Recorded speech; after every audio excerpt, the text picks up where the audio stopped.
All right, so I'd like to bring you something that I think is quite practical, or I'm beginning to think so at least, and that's this idea of bringing living pictures or living concepts to the students in all of your lessons. So I'm going to read a few quotes to you from Dennis Klochek's book called Knowledge, Teaching, and the Death of the Mysteries. The task of the Waldorf teacher is to take very abstract things and make them pictorial. The great challenge of the Waldorf teacher is to be able to create living pictures out of abstract data in such a way that the pictures carry the intellectual content of the lesson as a pictorial unfolding process. As you go to make a botany lesson or a physiology lesson, you encounter a tremendous wall of data that is dead. Somehow you have to bring it to children in a way that makes it living. Somehow the pictures have to be presented in such a way that the child doesn't turn off. The task of the teacher is to somehow wade into the immense mountains of data available on everything from botany to electrical circuits.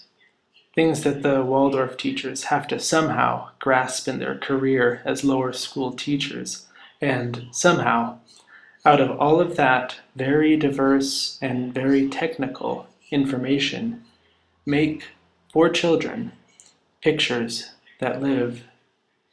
It is really an immense task.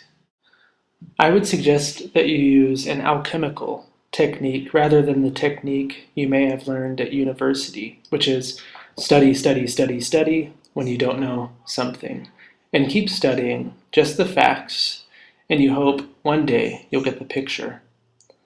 That is the university method. The other way is to start out with the picture and to rhythmically bring the picture to the data in hopes of forming a living picture. The living picture is a kind of filter. All right, so maybe all of those quotes belabor the point a bit, but it's an important one worth taking, that we as teachers need to, as much as possible, teach with pictures, teach with living pictures.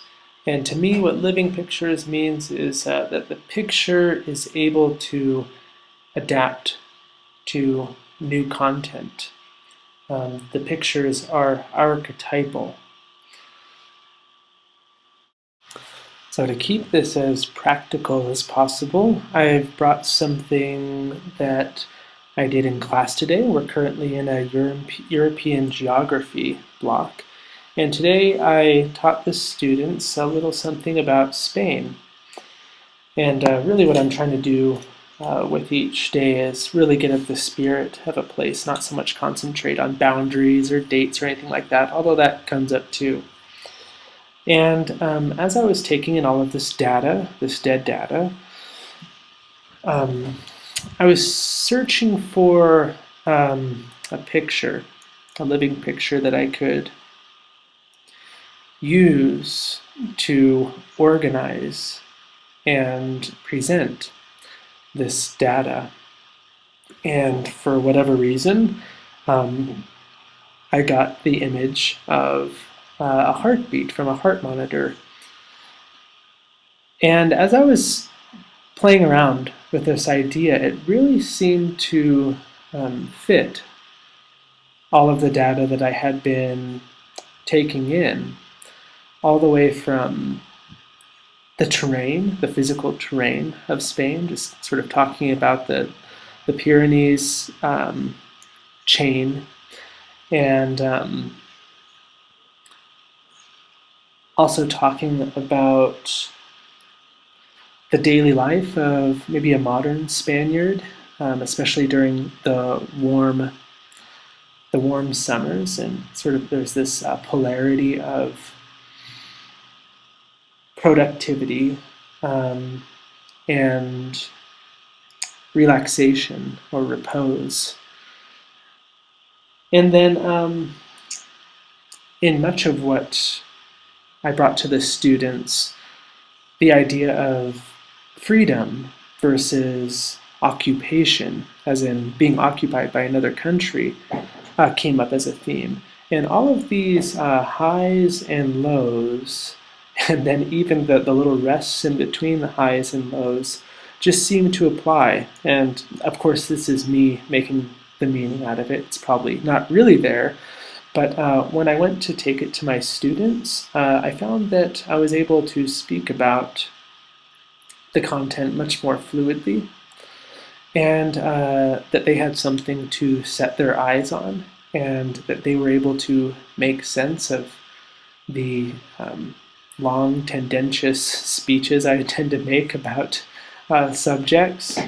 And with hope, they've also integrated this picture into their concepts for, well, both for this content and also just noticing the vacillating tendencies in many areas of life where there's a high, such as when the Spaniards went to the New World and found all kinds of minerals, gold and silver, and became the wealthiest nation on the planet. And then the low of having other countries occupy them again and more or less losing that wealth. So this is the image I chose to use today. So I realize that I'm running late on time here, and I don't want to take up more time than I should. So I'll probably continue with this thought next time as well. If you'd like to know more about how I'm trying to use these living pictures in my work, please come up and talk to me. All right, bye.